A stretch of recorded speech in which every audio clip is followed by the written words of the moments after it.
Welcome, everyone. Today, you're about to witness one of the most powerful and important stories in human history. This is not a fictional tale. This is a real story.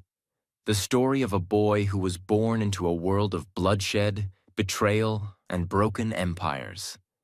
And somehow, without anyone expecting it, became the most powerful man on earth, the first emperor of Rome.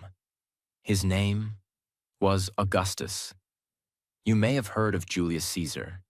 He was the man who changed Rome. But Augustus was the one who built it. He didn't do it by shouting. He didn't do it by showing off his muscles. He did it with something far more powerful. His mind, his patience, his silence, his focus, his timing. In this story, you will learn how an 18-year-old teenager with no army and no experience became the ruler of the world. How he fought through betrayals, civil wars, and deadly enemies, and survived. How he defeated Mark Antony and Cleopatra, two of the most powerful people of his time. And how he transformed Rome from a chaotic republic into a strong, peaceful empire that lasted for centuries. This is not just history. This is strategy. This is power. This is transformation.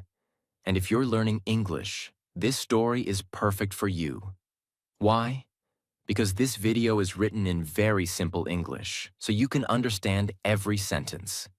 You will improve your vocabulary, listening, and confidence, while enjoying a story that will inspire you. So, before we begin, make sure to subscribe to our channel. Because here, we don't just teach English, we teach life. We give you stories that stay in your heart. We help you grow, and we help you become the person you were born to be. Now, let's begin the true story of the boy who became emperor. Chapter 1. The boy who lost his father and found a legacy. Before he was called Augustus, his real name was Gaius Octavius. He was born in the year 63 BC in a small town near Rome. His family was not poor. They were from a class called the equestrians. That means they had some status, but they were not very powerful. But Octavius had one special connection. His mother, Atia, was the niece of Julius Caesar, the most powerful man in Rome. So, even though Octavius was not rich or famous himself, he had a blood connection to power. But when he was just a boy, his father died. Octavius was raised by his mother and grandmother. He was often sick and physically weak. He was not a soldier. He didn't look like a warrior.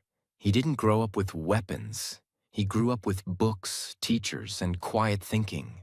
From the outside, he looked like an ordinary boy, but inside him was something rare. A sharp mind, a cold heart, a quiet hunger for greatness. When Octavius was a teenager, he was invited by Julius Caesar, his great uncle, to join him in Spain. But on the way there, he had an accident and was delayed. Caesar went ahead without him. Still, Caesar saw something in the boy. Something serious. Something different. He began to consider him not just a family member, but an heir. In 44 BC, the entire world of Rome exploded. Julius Caesar, the most powerful man in the Republic, was stabbed to death by his own senators in the Roman Senate. They thought they were saving Rome from dictatorship, but they were actually throwing Rome into civil war. And then came the biggest twist of all. When Caesar's will was read, the entire Roman world was shocked. He had named Octavius, the quiet teenage boy, as his adopted son and his legal heir. In that moment, the boy Gaius Octavius became the adopted son of Julius Caesar, the legal successor to the most powerful man in Rome, and someone with a new name, Gaius Julius Caesar Octavianus. He was only 18 years old. At first, nobody took Octavian seriously. He had no army, no experience, no fame, no strength. The great generals of Rome, like Mark Antony, thought he was just a boy pretending to be a man. But Octavian didn't care. He didn't argue. He didn't fight back with words. He started collecting power silently. He began raising an army with money he inherited from Caesar. He started speaking to the people using Caesar's name. He began to outsmart the older politicians one by one. He didn't use rage. He used strategy. Julius Caesar had been bold, loud, and dramatic. He walked into the Senate with power and pride, and he died there. Octavian was different. He was cold, patient, and calculating. He didn't walk into power. He waited for it. He planned for it. And he would never, ever let it slip from his hands. Rome was now in chaos. After Caesar's death, the Senate was weak. The people were angry. Civil war was brewing again. Mark Antony, Caesar's top general, believed he would take power. But this 18-year-old adopted son had other plans. He would pretend to be weak while growing strong. He would use Caesar's name to gain trust. He would build alliances only to break them later. This was not a game for the brave.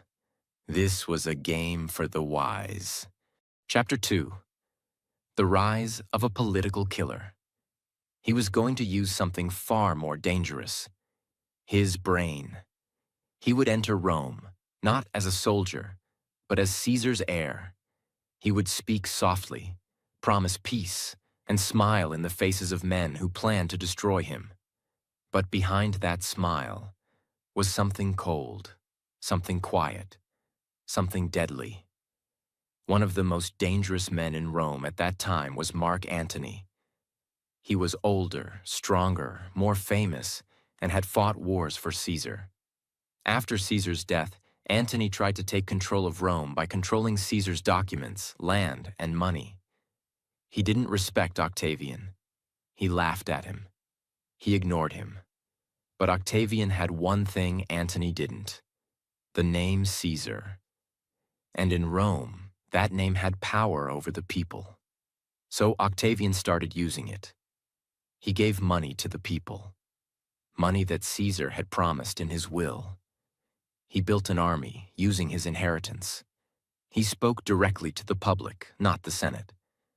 People began to whisper, "This boy is Caesar's son. He is the future." Mark Antony saw this, and he was not happy. But Octavian was not interested in open war yet. He knew he was still too weak. So he did something shocking. He made a temporary peace, even with people he hated. He formed an alliance with Mark Antony, his rival, Lepidus, another general loyal to Caesar. Together they created a group called the Second Triumvirate, a legal dictatorship of 3 men ruling Rome. It looked like peace, but it wasn't peace.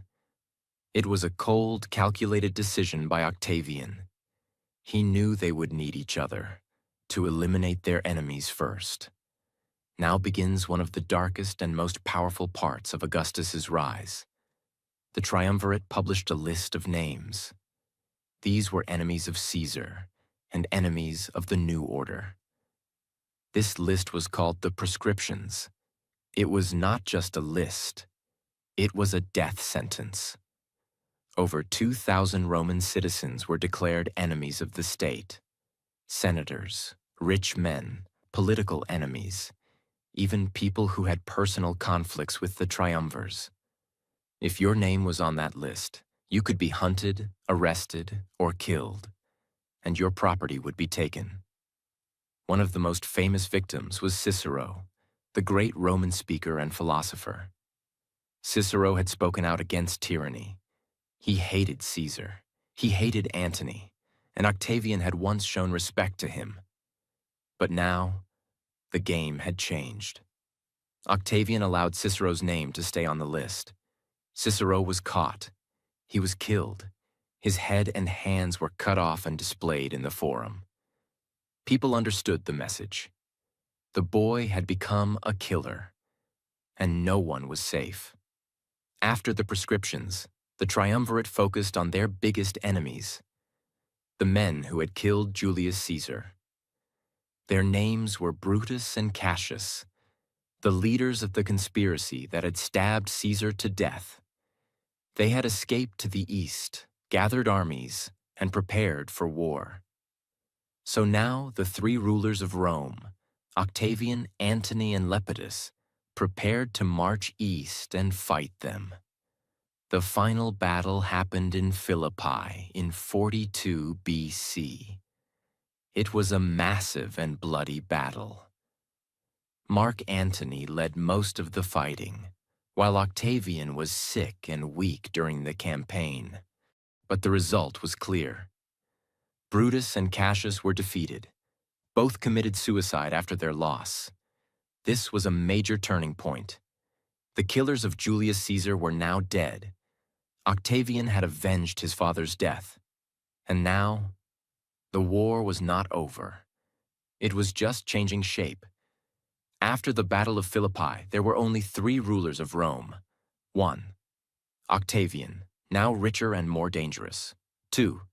Mark Antony, still powerful and commanding armies. 3. Lepidus, slowly becoming irrelevant. But power cannot be shared forever. Soon Lepidus was pushed out. Octavian removed him from power and took control of his territory. Now it was just two men left. Octavian versus Antony. And here's where the story becomes even more personal. Because Mark Antony fell in love with Cleopatra, the Queen of Egypt. And Cleopatra had also once loved Julius Caesar. She had even given birth to Caesar's child. This created a complicated situation. Cleopatra had been the lover of Caesar. Now she was with Antony. Octavian was Caesar's adopted son and felt betrayed. Antony began living in Egypt with Cleopatra. He started behaving like an Egyptian king instead of a Roman leader. He even declared Caesarion, Cleopatra's son by Julius Caesar, to be the true heir of Caesar. This was a direct attack on Octavian. Octavian knew the people of Rome would not accept this. So he used the situation perfectly. He spread propaganda, saying Antony was under Cleopatra's spell. He said Antony was giving away Roman lands to Egypt. He said Antony had betrayed Rome.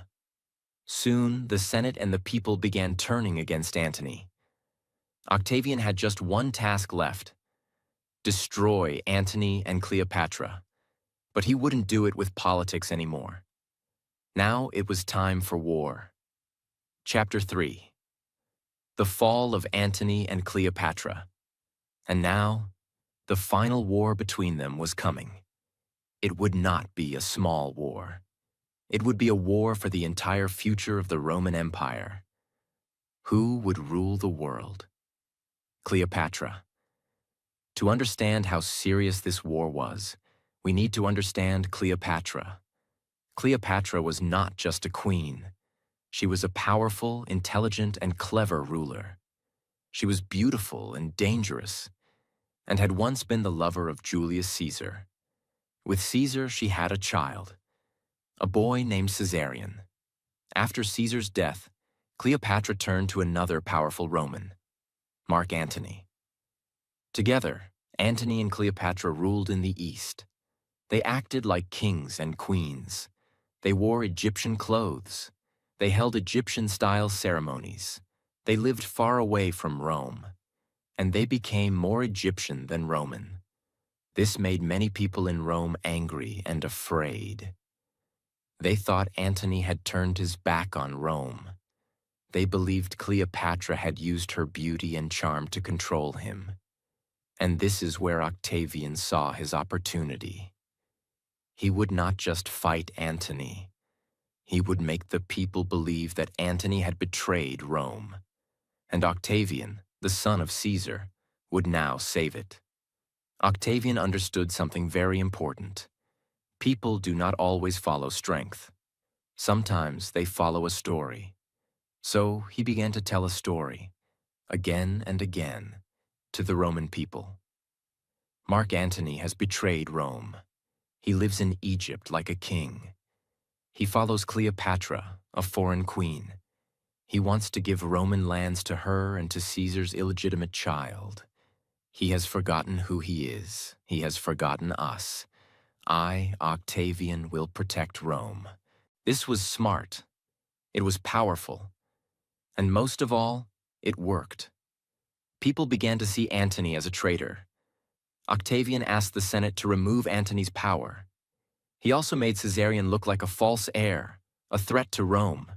And finally, in 31 BC, war was declared. The final battle took place in a place called Actium, near the western coast of Greece.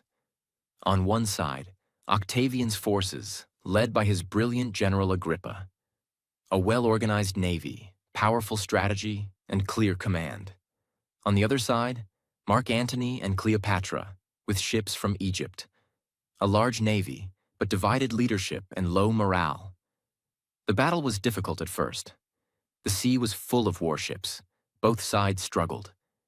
But then, something strange happened. During the battle, Cleopatra's ship suddenly left and began to sail away. No one knows exactly why. Maybe she was afraid. Maybe it was part of a plan. But when she left, Antony followed her, leaving his own men behind. This was a huge mistake. Octavian's forces attacked. The enemy ships were confused, leaderless, and lost. Octavian won. It was not just a military victory. It was a moment that changed history forever. After the battle, Antony and Cleopatra returned to Egypt. They knew their power was over. Rome was now with Octavian. His armies were marching toward Egypt. Both Antony and Cleopatra knew what was coming. They would be captured. They would be taken to Rome. They would be paraded through the streets like animals. They would be humiliated in front of the people. Neither of them could accept that. So, they chose death. Mark Antony tried to kill himself with his sword, but his first attempt failed. Bleeding and dying slowly, he was taken to Cleopatra. In her arms, he died. Cleopatra, full of sorrow, pain, and pride, took her own life soon after. There are many stories about how she died. Some say she used poison. Some say she allowed a poisonous snake to bite her. Whatever the truth, one thing is clear. They died together. And with their death, the war was over. After their death, Octavian entered Egypt. He took control of everything. He made Egypt part of the Roman Empire. He also captured Caesarion, the son of Cleopatra and Julius Caesar. Some believed Caesarion was the true heir of Caesar, but Octavian could not allow that. So he quietly ordered the boy's death. It was cold, it was cruel, but it was also necessary. If Octavian was to become the one and only ruler of Rome. Now there were no rivals left, no enemies, no more wars. Rome had started as a republic, where leaders were elected and power was shared.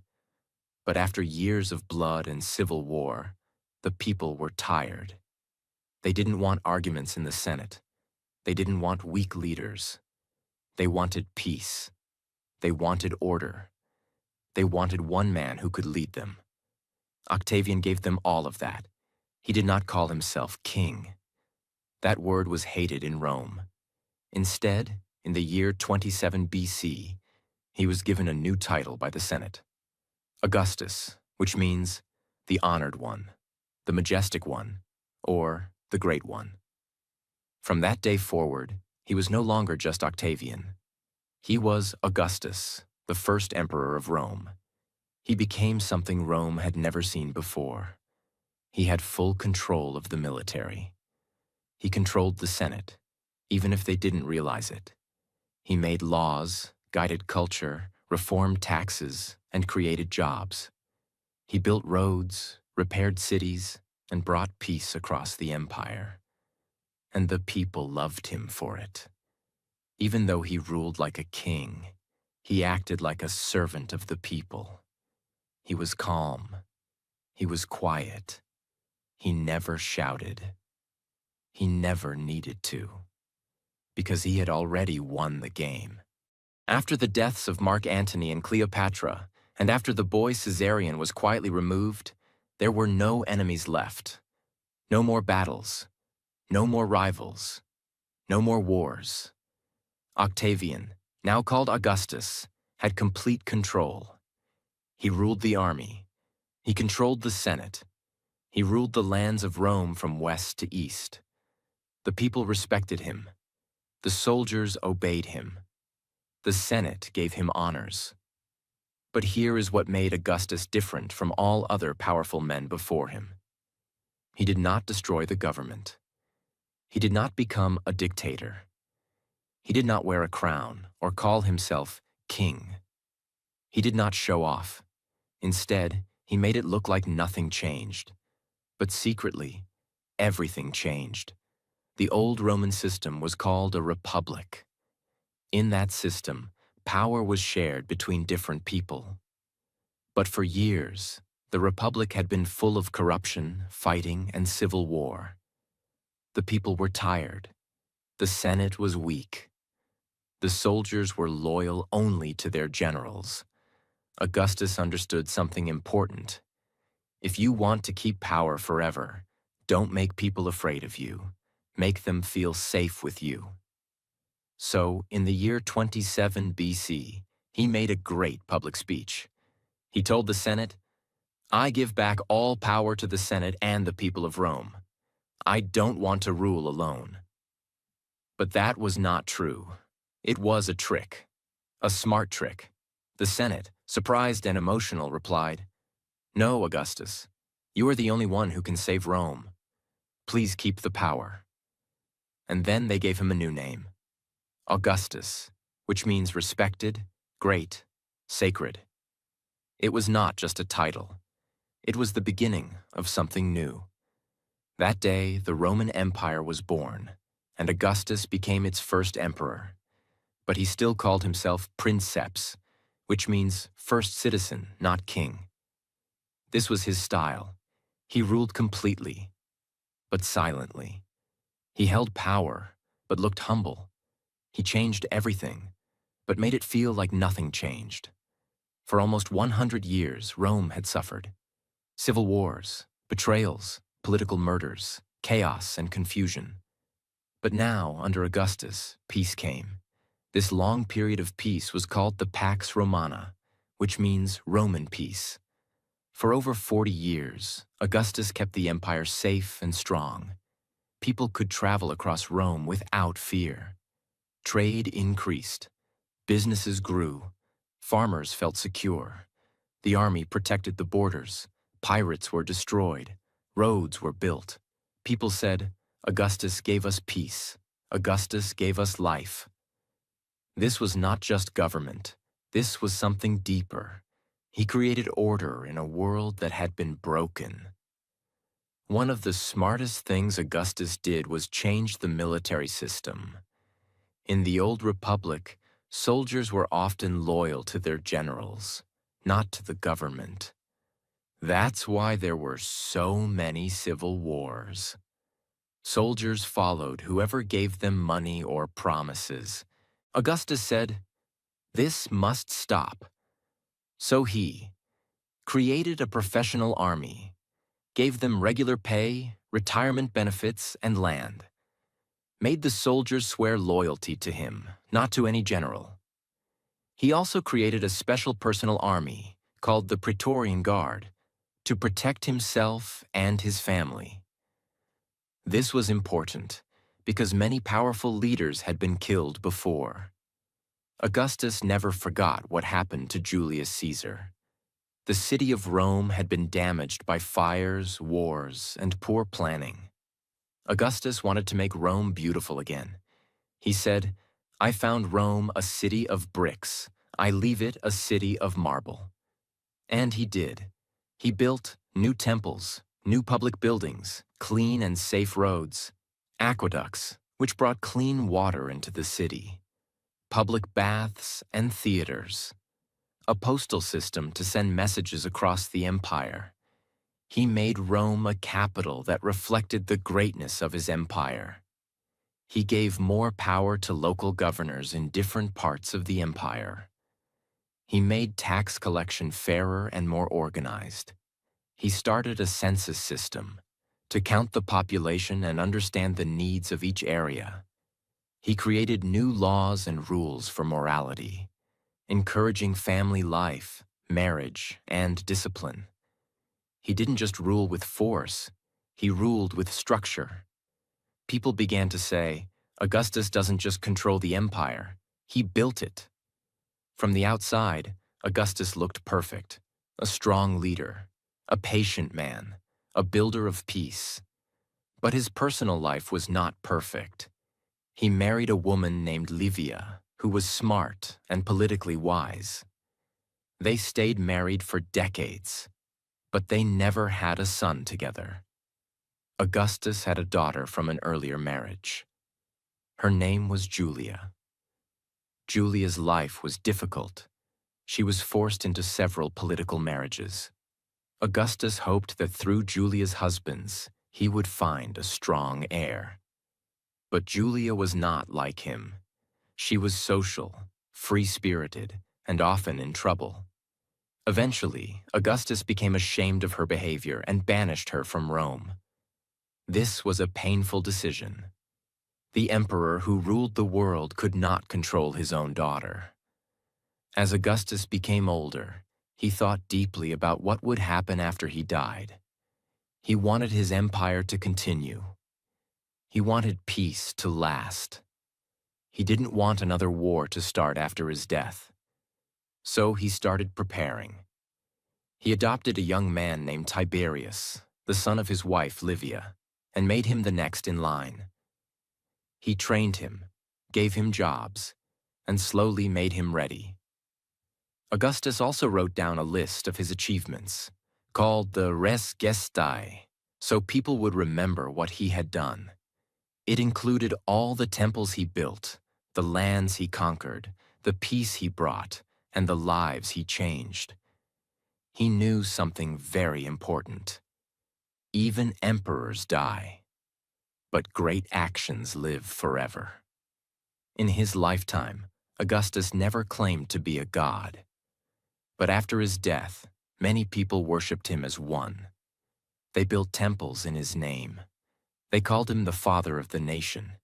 They said he had brought light to darkness. But Augustus had always said, I am just a man who saved a broken world. And maybe that was true. Chapter 4. The Death of a Man, the Birth of Eternity. After ruling Rome for more than 40 years, Augustus was no longer young. His body was tired. His health was weak. He suffered from pain, fever, and sickness again and again. But his mind was still sharp. Even in old age, he woke early. He read reports. He asked questions. He watched everything carefully. He knew something very important. The greatest danger is not while I am alive. The greatest danger is what happens after I die. So his final years were not about enjoying luxury. They were about protecting the future of Rome. Augustus often thought about his journey.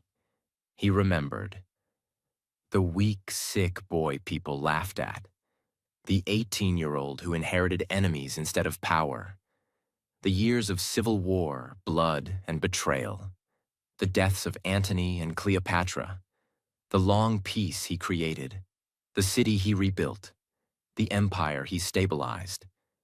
He did not call himself a hero. He simply believed he had done what was necessary.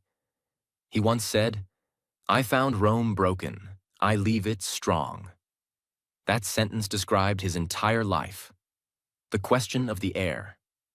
Who will rule after me? This was Augustus's greatest worry. He had lost many possible heirs. Some died young, some were weak, Some disappointed him. Finally, he chose Tiberius, the son of his wife Livia.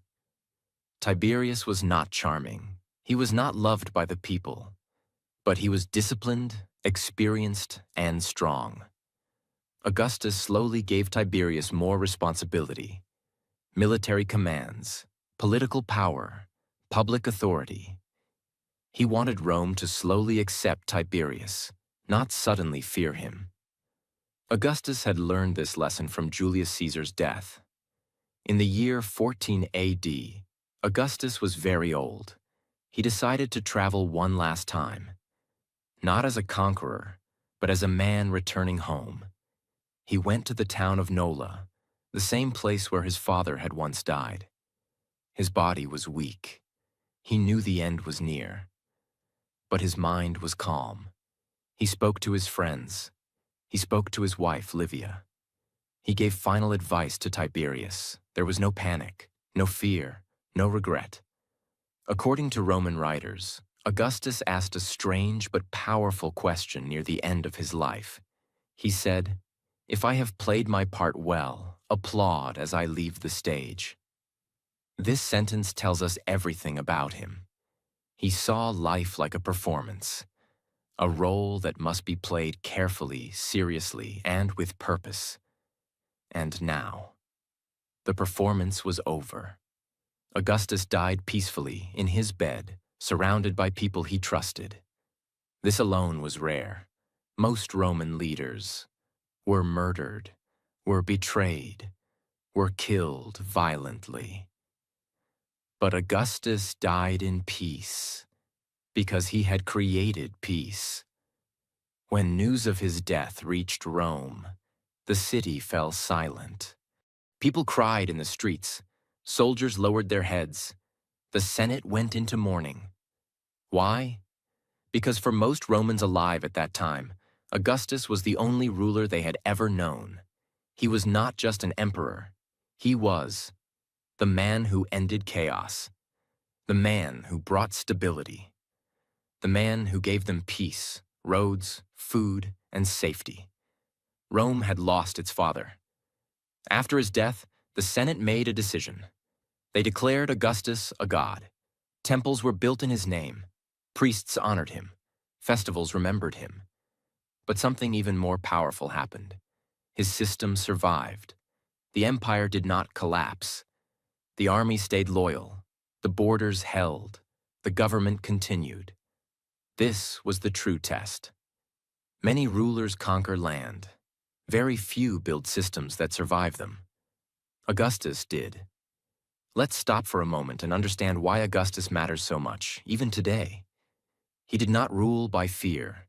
He ruled by structure. He did not shout. He waited. He did not destroy Rome's traditions. He used them to hide his power. He understood human nature. People fear sudden change. People accept slow control. People follow those who bring peace. Augustus mastered this better than anyone in history. That is why his empire lasted for centuries. His name became a title for future emperors. His influence shaped Europe, law, government, and culture. Even today, modern systems of leadership, government, and power still carry his fingerprints. Augustus teaches us something very deep. You do not need to be loud to be powerful. You do not need to rush to win. You do not need to look strong to become strong. He won because he observed more than he spoke, planned more than he fought, waited more than he rushed, controlled emotions instead of reacting. The world remembers conquerors, but the world is built by architects. Augustus was an architect of power. This story is not only history, it is a lesson in patience, strategy, self-control, long-term thinking, silent strength. And if you are learning English, this story has helped you in another way. You learned how to follow long ideas, how to understand history in simple language, how to stay focused for long listening, how to grow your English naturally through stories. That is how language is truly learned. not by memorizing, but by living inside meaning. Augustus never wanted to be remembered as a king. He wanted to be remembered as the man who saved Rome. And history agreed. He did not just rule an empire. He created one, stabilized it, and left it standing. From a weak boy to a silent ruler to an eternal legacy. This is the real story of Augustus, the first emperor of Rome. 7 life-changing lessons from the life of Augustus. 1. Power does not always shout. Sometimes it waits. Augustus didn't scream to be heard. He didn't fight to be seen. He waited. He planned. He observed. And in silence, he became the most powerful man in the world. Lesson: you don't need to be loud to be strong. Be calm. Be patient. Power comes to those who think long-term. 2. Use your weakness as a weapon. He was sick, small, and ignored. People laughed at him. But he used that weakness to stay unnoticed, until it was too late for his enemies. Lesson: if people underestimate you, let them. That's your advantage. Rise in silence. Shock the world with your success. 3. Don't fight every battle. Choose the right one. Augustus did not fight everyone. He waited for the right moment. He made alliances even with enemies, just to survive and grow. Lesson: you don't have to respond to every insult or challenge. Focus your energy. Let small things go. Win the war, not just one battle. 4. Build systems, not just moments. He didn't just rule. He created structure. He made laws, fixed taxes, organized the army, built roads, and prepared the future. Lesson: don't just chase success. Build a life that can survive without noise. Build a system, not a fantasy. 5. Keep your emotions under control. He never reacted with emotion. He never made decisions in anger. He stayed cool, focused, and strategic. Lesson: learn emotional control. Never let feelings destroy your future. Stay still when others shake. 6. Let your actions speak for you. Augustus didn't tell people he was powerful. He proved it through results: peace, growth, and order. Lesson: don't talk about your dreams. Let your work become your voice. 7. Prepare for the end while you're still strong. He didn't wait for death to surprise him. He trained his heir. He wrote his achievements. He shaped his legacy. Lesson: don't wait to plan your future. Start now. Think beyond today. Greatness is not about one victory. It's about what you leave behind. There are 2 kinds of people in history: those who are remembered for the wars they won, and those who are remembered for the peace they built. Augustus was not a warrior king. He was something rarer. He was a mind builder, a system creator, a quiet emperor who ruled with patience and precision. He proved that you don't need a sword to win the world. You need vision. You need self-control. You need discipline. And you need time. He never wanted to become a god, but history turned him into one. Not because he demanded it, but because he earned it. And today, as you finish his story, ask yourself, can I be like him in my own life? Can I rise without noise? Can I build without drama? Can I stay calm while others panic? Because if a weak boy from a broken family can become the builder of an empire, then what's stopping you? This was not just a history lesson. This was a mirror. This was a roadmap. This was a message. You don't need to be born powerful. You just need to learn how power works, and then build your empire in silence, just like Augustus. Thank you for watching. Subscribe now, because here, we don't just tell stories. We help you grow stronger, one word at a time.